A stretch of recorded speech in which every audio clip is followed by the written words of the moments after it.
Beaucoup de femmes aux cheveux afro, elles veulent avoir des cheveux plus longs et surtout elles veulent avoir des cheveux plus longs très rapidement. C'est peut-être ton cas, tu cherches peut-être à accélérer la pousse de tes cheveux et donc tu t'es peut-être tourné vers des solutions miracles ou des astuces que tu as pu trouver sur internet, comme par exemple utiliser de l'eau dorée dans tes cheveux ou je ne sais pas, utiliser des poudres ayurvédiques indiennes ou peut-être que tu as testé la méthode de l'inversion, voilà. Mais il y a une astuce qui est vraiment très populaire, c'est le fait d'utiliser de l'huile de ricin pour pouvoir accélérer la pousse de tes cheveux. C'est le fait, voilà. Les gens sont vraiment fanatiques et à fond sur l'huile de ricin. C'est vraiment un ingrédient, une huile vraiment qui est extrêmement populaire chez les femmes aux cheveux afro. Ce que tu dois savoir, c'est que l'huile de ricin, ce n'est pas une huile aussi miraculeuse que l'on peut penser. Et il y a pas mal d'inconvénients à utiliser régulièrement de l'huile de ricin et c'est ce qu'on va voir dans cette vidéo. Donc écoute bien jusqu'au bout et je vais t'expliquer tout cela. Bonjour et bienvenue sur la chaîne de Maxi Hair Mindset. Un des premiers problèmes de l'huile de ricin, c'est déjà sa texture. Je pense que si tu as déjà utilisé de l'huile de ricin, tu as pu t'en rendre compte. C'est une huile donc qui a une texture très épaisse, très, tu vois, visqueuse, et même un peu, ça a au toucher, ça a une consistance presque collante comme ça. C'est une huile qui n'est pas agréable au toucher et c'est une huile qui n'est pas facile à appliquer, je trouve en tout cas. Déjà, déjà ce premier point. Et le fait que ça soit une huile végétale qui est très visqueuse, ça fait que quand tu vas vouloir éliminer cette huile de tes cheveux en faisant ton shampoing, c'est très compliqué. Tu ne vas pas pouvoir éliminer de l'huile de ricin qui est dans tes cheveux en un seul shampoing. Moi, par exemple, tu vois, ça m'est arrivé de faire un bain d'huile où j'ai utilisé 50% d'huile de ricin et 50% d'huile d'olive. Et au moment où j'ai laissé poser 45 minutes, et au moment où j'ai voulu rincer cette huile, ça a été une catastrophe. J'ai fait un shampoing, deux shampoings, et je sentais que mes cheveux, ils n'étaient pas propres. J'utilisais un shampoing sans sulfate et ça ne suffisait pas. Il a fallu que je fasse encore, je pense, un autre shampoing, plusieurs shampoings pour bien éliminer et que j'ai cette sensation de propre et que j'ai l'impression que je ressente que voilà, j'ai bien éliminé l'huile. Alors que je n'ai utilisé, hein, parce que je sais, hein, c'est une huile qui est visqueuse et épaisse, donc j'ai pas utilisé, j'avais pas fait mon bain d'huile que avec de l'huile de ricin. J'avais mis que la moitié, mais même avec que la moitié, et c'était pas une quantité énorme d'huile, hein. Je mets pas des tonnes, j'aime pas mettre beaucoup de produits dans mes cheveux de manière générale, mais là c'était une catastrophe. Et je n'ai plus jamais refait de bain d'huile avec de l'huile de ricin depuis ce jour-là. C'était il y a quelques années. Donc ça déjà c'est le premier point. Donc une huile qui est du fait de sa texture, c'est très compliqué à éliminer en un ou deux shampoings. Donc ça déjà c'est de la perte de temps déjà. Donc ça c'est problématique. Le fait que comme c'est une huile qui est difficile à éliminer et qu'en parallèle si c'est une huile que tu vas utiliser dans l'optique d'accélérer la pousse de tes cheveux, et donc que tu vas mettre régulièrement dans tes cheveux, peut-être dans la semaine, tu vas mettre peut-être sur ton cuir chevelu massé ou sur tes cheveux, je ne sais pas, pour l'hydratation de tes pointes, etc. euh, Déjà, si tu n'arrives pas à l'éliminer, tu risques d'avoir des résidus. Et en plus, si tu en mets plusieurs fois dans la semaine, tu risques d'accumuler de l'huile de ricin dans tes cheveux. Tes cheveux, ils vont être ils vont être alourdis. Il n'y aura pas une sensation de toucher agréable. Et surtout, en fait, le gros problème, c'est que euh, les pores de tes follicules pileux, ils vont être obstrués. Ton cuir chevelu, il va être étouffé. Un cuir chevelu, pour avoir de beaux cheveux, des cheveux sains qui puissent pousser parfaitement, ça se passe au niveau du cuir chevelu. Il faut que ton cuir chevelu il puisse parfaitement respirer. Il faut qu'il y ait une bonne oxygénation. Il faut que ça soit bien oxygéné. Il faut que ça puisse bien respirer. Et si c'est bloqué par des résidus d'huile de ricin ou si tu appliques en permanence de l'huile de ricin, ça va être compliqué pour que tes follicules pileux puissent fonctionner correctement pour te produire des magnifiques cheveux, ce que tu souhaites avoir. Et comme tes cheveux ils vont être obstrués par de l'huile de ricin ou des résidus d'huile de ricin, ce qui se passe, c'est que parfois ça peut te gratter, ça peut t'irriter, ça peut des fois aussi ça peut faire des pellicules aussi de l'huile de ricin en fait. Donc c'est pour ça que c'est assez problématique également d'utiliser de l'huile de ricin. Et si tu as donc ton cuir chevelu qui est obstrué par de l'huile de ricin, ça fait que par exemple, si par exemple après tu fais un shampoing et que tu le laves pas correctement et qu'il y a encore de l'huile de ricin, quand tu vas mettre ton masque après, ben ça va pas bien fonctionner parce qu'il y a cette barrière qui est créée par les résidus de l'huile de ricin en fait. Donc ça aussi c'est vraiment problématique. Et l'autre point aussi, c'est que en fait, l'autre point aussi, c'est qu'en fait, quand tu utilises beaucoup, quand tu vas utiliser des fois trop d'huile de ricin, c'est que ça peut aussi te créer des problèmes de peau. Ça peut te créer des problèmes d'acné. Si tu es une personne qui a des problèmes, qui a une peau plutôt grasse, si tu utilises cette huile qui est très épaisse et grasse, des fois, en fait, tu peux avoir de l'huile qui va venir se déposer au niveau de ton front, au niveau de tes tempes, etc.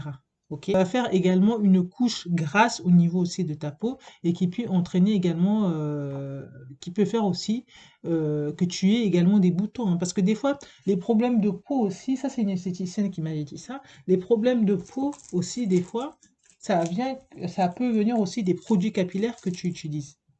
Ok? Tes problèmes de peau,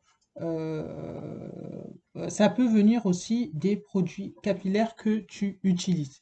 Donc attention aussi par rapport à ça, à l'huile de ricin. Ok? Et un autre point, un gros problème pour un autre gros problème pourquoi pour moi de l'huile de ricin, c'est que dans la majorité, comme je te disais dans l'intro de la vidéo, c'est que pour les gens, l'huile de ricin égale pousse, accélération de la pousse des cheveux, ok? Mais jusqu'à présent, contrairement à ce que beaucoup pourraient penser, il n'existe aucune étude scientifique qui a été concluante, qui a démontré que si par exemple tu utilises de l'huile de ricin, tes cheveux vont pousser. Il n'y a pas d'étude qui a été faite sur un échantillon, je ne sais pas, d'une centaine de femmes, voilà, qui ont utilisé plusieurs fois par jour, par semaine, pardon, de l'huile de ricin et qui après, au bout de plusieurs semaines, leurs cheveux avaient poussé de X centimètres. Il n'y a pas d'étude qui a pu démontrer cela. Moi, il n'y a aucune étude qui a démontré que l'huile de ricin, il y a plein d'études qui ont pu montrer qu'il y a tel ou tel ingrédient qui effectivement font pousser les cheveux. L'huile de ricin ne fait pas partie de ces ingrédients malheureusement. Si toi tu as en possession des études, franchement, mets-moi les liens en commentaire, je serais ravi de lire ces études-là, mais moi, à ma connaissance, je n'en connais pas. Ok, donc et c'est vrai qu'il y a pas mal de gens sur Internet qui ont témoigné, qui ont dit, voilà, ils ont utilisé le ricin, ils ont eu des résultats exceptionnels. Mais pour moi, ça, c'est vraiment de l'effet un peu, tu vois, placebo. Parce que si, par exemple, tu es une personne qui est persuadée que l'huile de ricin va pousser, tu vas mettre de l'huile de ricin de manière, entre guillemets, religieuse, généralement, tu vas être une personne qui fait attention, qui fait une routine capillaire, qui prend bien soin de tes cheveux. Donc, pour moi, ça veut dire que même sans l'huile de ricin, tu aurais pu avoir des résultats. Et donc, c'est vraiment pour moi un effet placebo. Ce n'est pas scientifiquement prouvé que tu utilises de l'huile de ricin et bam, au bout de 2 mois, 3 mois, tes cheveux vont pousser plus vite. C'est faux, ce n'est pas prouvé scientifiquement. Ce n'est absolument pas prouvé scientifiquement.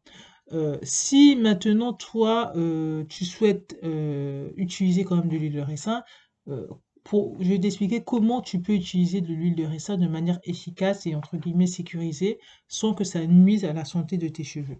Déjà, quand tu utilises de l'huile de ricin, comme c'est une huile qui est très épaisse, il faut vraiment en utiliser en quantité ultra petite en fait. Il faut vraiment en utiliser en micro-quantité en fait. En presque comme les huiles essentielles, j'ai envie de te dire. Par exemple, les huiles essentielles, on sait que, en plus c'est dans des tout petits flacons, on utilise un tout petit peu parce que c'est très... Les huiles essentielles, tu vois, on sait qu'on va pas mettre des tonnes d'huile essentielle, sinon ta tête va chauffer. Eh bien, l'huile de ricin, c'est pareil pour moi. Il faut vraiment en utiliser des gouttelettes, c'est trop épais en fait. Il faut en utiliser vraiment très très peu. Et de préférence, en fait, c'est bien de l'utiliser dans un mélange avec des huiles, de la diluer avec des huiles végétales qui vont être plus légères, de l'huile de jojoba, de l'huile d'olive, de pépins raisin, voilà, plein d'autres huiles qui sont plus fluides, etc. et qui vont te permettre de réduire le risque d'avoir ton cuir chevelu étouffé. Mettre 80% d'huile végétale fluide et légère et mettre le reste d'huile Voilà, ce type de mélange-là, ça sera plus adéquat pour t'éviter d'avoir des problèmes de cuir chevelu. Et également, quand tu vas utiliser de l'huile de ricin, il ne faut pas abuser au niveau de la fréquence. Il ne faut pas en mettre tout le temps. Il ne faut pas mettre tout le temps de l'huile de ricin dans tes cheveux. Et également, moi, je ne vais pas recommander d'utiliser de l'huile de ricin en bain d'huile parce que c'est difficile à éliminer. Ou si vraiment tu utilises de l'huile de ricin en bain d'huile, vraiment, mais une ou quelques... faut mettre... c'est du niveau c'est de l'ordre de gouttes en fait. Il faut mettre des gouttes, hein, très sincèrement. Moi, si là, je devais faire un bain d'huile où il y a de l'huile de ricin, eh bien, j'allais mettre des gouttes, mais vraiment des gouttes. Même pas, c'est impossible, j'allais pas, même pas mettre une cuillère à café parce que moi, j'aurais trop peur que j'arrive pas à éliminer ça de ma tête. Ok? Donc voilà. Et une autre chose, si par exemple tu es une femme qui aime porter des parures capillaires et que tu portes très régulièrement des parures capillaires, donc des perruques, euh, quand tu portes régulièrement des parures capillaires, ton cuir chevelu qui est donc recouvert par ta perruque, il aura cette tendance à avoir une aération qui ne sera pas suffisante.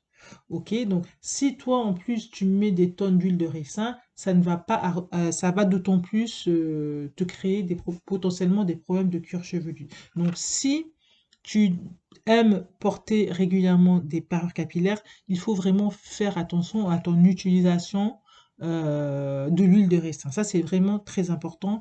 Il faut faire attention à ton utilisation de l'huile de ricin si tu portes régulièrement des parures capillaires. Fais attention à la quantité d'huile de ricin que tu vas utiliser parce que voilà, au niveau de ton cuir chevelu, ça sera totalement obstrué. Donc voilà. Pour réellement stimuler la croissance de tes cheveux, il est essentiel que tu puisses adopter une approche globale plutôt que de compter uniquement sur un produit soi-disant miracle comme l'huile de ricin. C'est cela le Maxi Hair Mindset parce que la beauté de tes cheveux, elle va venir de l'intérieur, elle va venir de l'extérieur. C'est tout un processus, c'est 360 pour faire éclore le potentiel maximum de ta chevelure. Donc voilà, nous arrivons à la fin de cette vidéo. Je te remercie infiniment de l'avoir regardé jusqu'au bout et je te dis à très bientôt sur la chaîne de Maxi Hair Mindset.